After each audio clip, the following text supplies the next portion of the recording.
श्री सतगुरुदेव भगवान की जय। पाप विनाशिनी माँ भगवती गीता मैया की जय। श्री बांके बिहारी लाल की जय। तो जैसा कि हम सभी जानते हैं कि आप लोग मेरे द्वारा कर्म योग का अनुसरण कर रहे हैं, उसे सुन रहे हैं मेरी वाणी के द्वारा। और आज हम कर्म योग को ही जितना हमने पढ़ा था 20 श्लोक हमने कंप्लीट किए हैं। आज 21वें श्लोक से हम शुरुआत करेंगे और साथ ही साथ हम ये जानेंगे कि आगे कर्म योग में भगवान और क्या बताना चाहते हैं। तो पिछले श्लोकों में मैंने जैसे आप सबसे बताया कि श्रीमान अर्जुन भगवान से पूछते हैं कि भगवान बुद्धि बड़ी है या श्रेष्ठ, बुद्धि बड़ी है या कर्म बड़ा है, किस पे क्या सही है सबसे ज़्यादा। तो भगवान बताते हैं कि ज्ञान रूपी कर्म, ज्ञान से किया हुआ कर्म ज़्यादा श्रेष्ठ होता है। बुद्धि तो एक निमित्त हो जाता है इसका। जब हम बुद्धि को हम समर्पण कर देंगे ईश्वर में तो कर्म हमारा सब अच्छा होगा और उस पर सुकर्म जो है, सुकर्म का काफ़ी फलदायक बताया भगवान ने। और आगे बताया कि हमें जो ये यज्ञ होता है हमारा, जो भक्ति यज्ञ होता है, भक्ति रूपी यज्ञ होता है, उसमें हमें सारे बुरे कर्मों की आहुति देनी है अपनी। ठीक है, आज क्या कहते हैं भगवान, तो आइए चलते हैं। यद्यदाचरति श्रेष्ठा तत्देवेतरो जनः स यत् प्रमाणं कुरुते लोक तदु न वर्तते। अर्थात श्रेष्ठ पुरुष जो जो आचरण करता है, अन्य पुरुष भी वैसा वैसा ही आचरण करता है। वह जो कुछ प्रमाण कर देता है, समस्त मनुष्य समुदाय उसी के अनुसार बरतने लगता है। देखिए, इसका हिंदी अनुवाद जैसा कि मैंने आपको बताया तो साधारण सी बात है कि आप सभी समझ गए होंगे। और साथ ही साथ मैं एक एग्जांपल से भी सेट करना चाहूँगी। जैसे कि आज हम स्पेशली यूथ बहुत ज़्यादा, मतलब किसी को भी देखता है ना, जैसे कोई भी देखते हैं। जैसे आज अभी रिसेंट की बात करती हूँ मैं, नीरज चोपड़ा जिन्होंने एथलेटिक्स में ओलंपिक्स में गोल्ड मेडल जीता था, टोक्यो ओलंपिक्स में। तो उनको देख करके ना एथलेटिक्स का एक शौक चढ़ गया है लोगों में। और तो ऐसे ही लोगों को भगवान बोलना चाहते हैं कि देखो, तुम एक लीडर हो, अब एक लीडर बन गए हो क्योंकि तुम्हारे हार्डवर्क ने एक बहुत अच्छा रिज़ल्ट दिया है। तो उस रिज़ल्ट की अब एक इमेज है सब पूरी सोसाइटी के सामने। तो अब तुम्हें कुछ गलत नहीं करना है। मतलब अगर तुम गलत करोगे तो तुम्हारे जो फॉलोअर्स हैं, जो तुम्हें इतना फॉलो करते हैं, तुम्हें अपना इंस्पिरेशन मानते हैं अपना हर चीज़ का, तो वो भी अगर ये गलत काम करेंगे ना तो उन्हें लगेगा कि अब मेरा जो गुरु है या लीडर है वो जब गलत काम कर सकता है, इसमें कूल लगता है, तो मैं ये गलत काम करूँगा, छोटा मोटा तो सही तो काम है, क्या गलत है इसमें उसका फिर विवेक नष्ट हो जाता है उस टाइम पर। तो यहाँ पे ऐसे ही लोगों को भगवान ने बोला है कि अगर आप ऐसी जगह पर हैं या मतलब आपकी ऐसी इमेज है वहाँ पे, तो आप अपने फॉलोअर्स को अच्छे कर्मों की तरफ इंस्पायर करें और उन्हें ऐसे प्रेरित करें कि वो कुछ गलत काम ना करें। ठीक है, आगे पढ़ते हैं हम। ना मे पार्थस्ति कर्तव्यम त्रिषु लोकेषु किंचन वाप्तव्यम वर्त एव च कर्मणि। अर्थात हे अर्जुन, मुझे इन तीनों लोकों में ना तो कुछ कर्तव्य है और ना कोई भी प्राप्त करने योग्य वस्तु अप्राप्त है, तो भी मैं कर्म में ही बरतता हूँ। कितनी अच्छी बात कही है यहाँ पे श्री कृष्ण भगवान ने कि तीनों लोक, वैसे तो लोग कई सारे हैं लेकिन सबसे जो टॉप मोस्ट जिन्हें कहते हैं ना, वो 3 लोग हैं।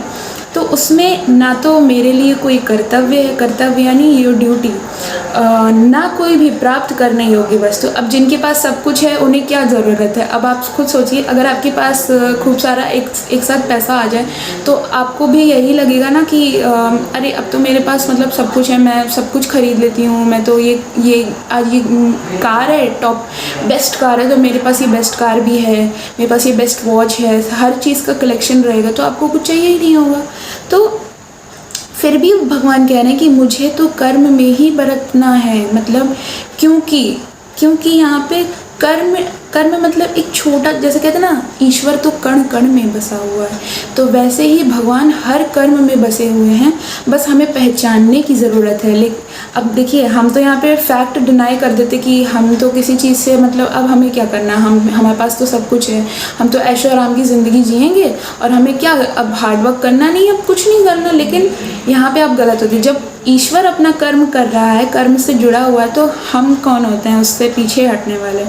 तो आगे कहते हैं भगवान, यदि हम न वर्तेयं जातु कर्मण्य तदिन्द्रता मम वर्तमानुवर्तन्ते मनुष्या पार्थ सर्वशः। क्योंकि हे पार्थ, यदि कदाचित मैं सावधान होकर कर्मों में ना बरतूं तो बड़ी हानि हो जाएगी, क्योंकि मनुष्य सब प्रकार से मेरे ही मार्ग का अनुसरण करते। जैसा कि मैंने आपको श्लोक 21 में बताया कि किस प्रकार भगवान कहते हैं कि मेरा मतलब जो लीडर्स होते हैं, जो अच्छे कर्म करते हैं, उनका ही मनुष्य समुदाय उनको ही फॉलो करता है। तो ऐसे ही जब मैंने अच्छा काम किया तो लोग मेरा भी अनुसरण करते हैं, बहुत से लोग हैं। और उस टाइम पे भी मीन्स हम ये बात करें द्वापर युग की, तो द्वापर युग में भी बहुत से लोग भगवान श्री कृष्ण की इतनी आलोचना करते थे। जैसा कि हम जानते हैं शिशुपाल का वध भी इसी प्रकार हुआ था, क्योंकि बहुत उनकी आलोचना करता था। दुर्योधन, जिसकी मति भ्रष्ट हो गई थी, तब भी मतलब वो इतनी आलोचना करता था भगवान की, तब भी भगवान मुस्कुरा करके उसकी सारी गलतियाँ भूल जाते थे कि चलो ठीक है, कभी ना कभी तो इसका विवेक तो जागेगा ही। तो जब उस समय भी भगवान को ऐसे टाइम पे, जब मतलब मोबाइल नहीं थे, फ़ोन मतलब सोशल मीडिया भी नहीं था, तब भी लोग उनको जानते थे बस, हाँ कि ऐसे सुन लिया कि हाँ वो तो बहुत अच्छे इंसान हैं, ऐसे वैसे। आजकल तो हम सोशल मीडिया के थ्रू भी लोगों पे डाउट करते हैं ना, तो उस चीज़ से यहाँ पे भगवान बताते कि अगर मेरा ही मार्ग का अनुसरण करते, अगर मैं कुछ गलत काम करूँ या कर्म में ना भी बरतूँ ना, तो भी बहुत हानि हो जाएगी पार्थ। उत्सीदेयुरिमे लोका न कुर्यां कर्म चेदहं शंकरस्य च कर्ता स्यामो पह्यन्यामिमार प्रजा। इसलिए यदि मैं कर्म ना करूं तो ये सब मनुष्य नष्ट भ्रष्ट हो जाएं, और मैं संकर्ता को करने वाला हूँ तथा इस समस्त प्रजा को नष्ट करने वाला बनूँ।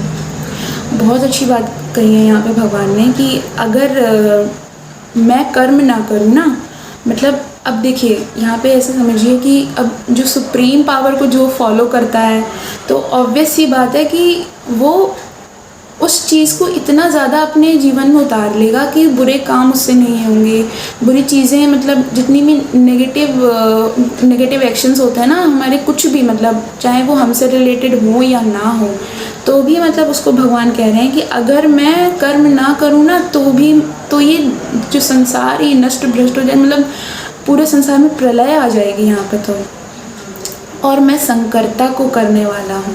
संकर्ता यहाँ पे हम ऐसे समझ सकते हैं, संकर्ता यानी दो चीज़ जोड़ने वाला, कि जो हमसे परमात्मा को जोड़ने वाला है, तो मैं उसका काम कर रहा हूँ इस जन्म में। इस जो मैं तुम्हारे सामने ऐसे कृष्ण के रूप में आया हूँ, मनुष्य के रूप में हूँ, तो ऐसे में एक अज्ञानी मनुष्य को परमात्मा की ओर ले जाने वाला एक काम कर रहा हूँ इस श्रीमद् भगवद गीता के उपदेश से। और अपने कर्मों का पालन करते हुए, कर्म को करते हुए वो एक मनुष्य को वो पूरा एक गाइड करें कि तुम कैसे परमात्मा तक पहुंच सकते हो। आगे क्या कहते हैं भगवान, सक्ता कर्मण्य विन्वासो यथा कुर्वन्ति भारत कुर्या द्विद्वांस तथा सक्ति कीर्षु लोक संग्रहम। अर्थात हे भारत, कर्म में आसक्त हुए अज्ञानी जन जिस प्रकार कर्म करते हैं, आसक्ति रहित विद्वान भी लोक संग्रह करना चाहता हुआ उसी प्रकार कर्म करे। जैसा कि मैंने आपको बताया था कि पिछले श्लोकों में, और श्लोक संख्या 15 से 20 और 21 से 25 में, कि, और ये 25वां श्लोक में हम इसका सार देखते हैं कि जिस प्रकार कर्म में आसक्त हुए अज्ञानी जन, मतलब अब यहाँ पे ऐसे समझिए कि जो अज्ञानी है, जिसको नॉलेज नहीं है, ठीक है, और एक तरफ एक विद्वान है जिसको सब कुछ पता है ईश्वर के बारे में, और वो ईश्वर में ही रमण होते हुए भी वो अपने कर्मों को कर रहा है। जैसे कि मैंने पहले बताया था आपको कि वो सारे कर्मों को ये ये सोच के करता है कि वो सारा कर्म तो ईश्वर कर रहे हैं, मैं तो बस उसका निमित्त हूँ एक। तो वो ऐसे भी इस जो गुड थॉट है ना, वो उसको जो अज्ञानी लोग हैं उनको ऐसे समझा करके बताए कि वो बुरे काम को करना भी छोड़ दें और अच्छे कामों को जब वो करें तो वो ईश्वर का ध्यान लगा करके करें। तो जैसा कि आज मैंने ये 5 श्लोकों का आपके सामने भावार्थ बताया, और आशा है कि आप इन सारी बातों का जो भगवान श्री कृष्ण हमसे कहना चाहते हैं, हमसे रिक्वेस्ट करना चाहते हैं, तो उसको अपने जीवन में उतारेंगे। और आशा है कि हम आसपास अपने जितने भी लोग हैं, जितने भी नए लोगों से मिलते हैं, उन सब में ये थॉट्स हम उनके पास पहुंचाएंगे, क्योंकि ये एक नेटवर्क होता है, कनेक्टिंग नेटवर्क, जो सब तक एक ये बात पहुंचनी चाहिए। और अगर हम कोई अच्छी बात बता रहे हैं ना, तो कोई बुराई नहीं होती इसमें। अगर हम कुछ भी मतलब ऐसे नॉर्मल रैंडमली थिंग्स जो कॉन्वर्सेशन होता है हमारे बीच में, उसका तो हम बहुत ज़्यादा मतलब अच्छे से एंजॉय करते हैं उन सब बातचीतों का। लेकिन जब ऐसी बातें आती हैं ना, तो हम सबको ऐसा समझा जाता है, अरे ये तो बहुत ऐसा है वैसा है, पर ऐसा कुछ नहीं है। अच्छी बातें सुनने वाले भी बहुत, अगर आप 10 लोगों को भी बैठ कर ये सुनाएंगे तो निश्चित रूप से मैं ये गारंटी दे सकती हूँ कि वो एक इंसान ऐसा भी होगा जो अपने जीवन में ये बात ज़रूर उतारेगा और आपसे इस विषय पर चर्चा भी करेगा। तो आज के लिए बस इतना ही। आगे हम कल के वीडियो में और कल के श्लोकों में इसे पूरा करेंगे। जय श्री राधे।